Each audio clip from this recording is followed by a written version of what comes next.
HDN serves as a bridge, HDN serves as the introduction to the ARIDE program, which serves as the bridge to the DRE program.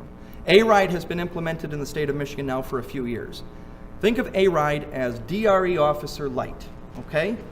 ARIDE is taught to many officers. This is more advanced than the standardized field sobriety training course, but less advanced than the drug recognition expert training.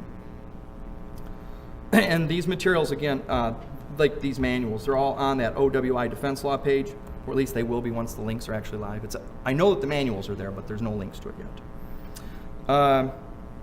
The purpose of the course in the ARIDE is to train officers to observe, identify, and articulate the signs of impairment related to drugs or alcohol, or a combination of both.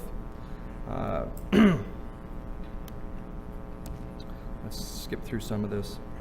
Pharmacokinetics, if you get into drug driving, pharmacokinetics is a big deal. It's going to be one of these terms you run across. It accounts for how a chemical substance is transported through the body in terms of absorption, distribution, metabolism, and elimination. And this is all straight out of the book, all right? Now, ARIDE claims to have these various medical conditions that they can distinguish from drug effects, okay?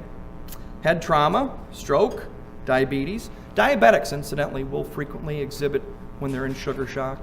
They'll look like they're drunk, okay? And then they'll blow into a PBT and they blow very low numbers. Acetone will measure positive as if it were alcohol, however, but low numbers, and yet the person appears to be highly intoxicated, and immediately the officer will start to suspect drugs. But diabetics will mimic this.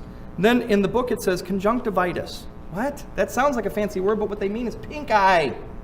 You're going to think that somebody's high or under the influence of narcotics because they have pink eye. Shock, multiple sclerosis, and other conditions. Straight out of the manual, other conditions. Very descriptive.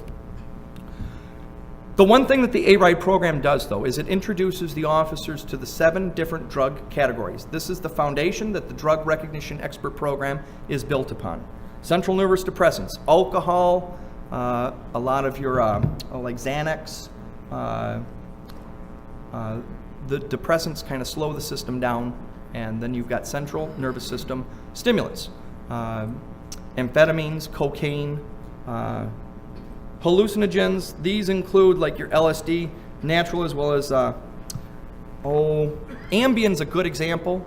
The 7 drug categories were kind of built around what was commonly used or abused out on the streets. And ambien is kind of a hypnotic, okay? It shows you how the drug categories don't exactly work.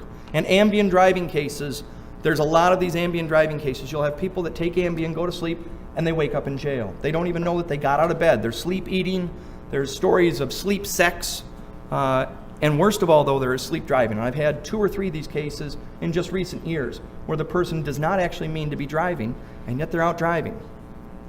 Dissociative anesthetics. This is PCP is your best example, and dextromorphine is another example. That is an over-the-counter cough medicine, and it doesn't normally have the effects of PCP.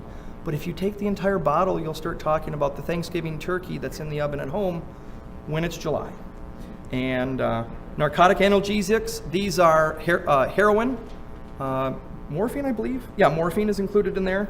And we'll talk about this. Number 5, narcotic analgesics, is important in that it's the only drug out of the 7 that will make the eyes constrict. Only one. Keep that as kind of a rule of thumb in your mind, because you will have all sorts of officers telling you, and the subject's eyes were constricted. And no, they were dilated, weren't they? Well, what's the difference, Mr. Mays? Inhalants, we talked about that with the Livingston County case. And cannabis. Cannabis has to make its own category. Why? Because they couldn't neatly fit it into any one of the other 6. I don't know. But here you go. This is dilated versus constricted. And this is straight out of the ARIDE manual. The eyes are often referred to as the windows to the soul. Yes. There is a fascination with the eyes in this program that is so ridiculous. I'm going to show you some stuff here in just a little bit. Actually, let me do that now. And I apologize, I could not get the videos to work on my laptop. Here we go.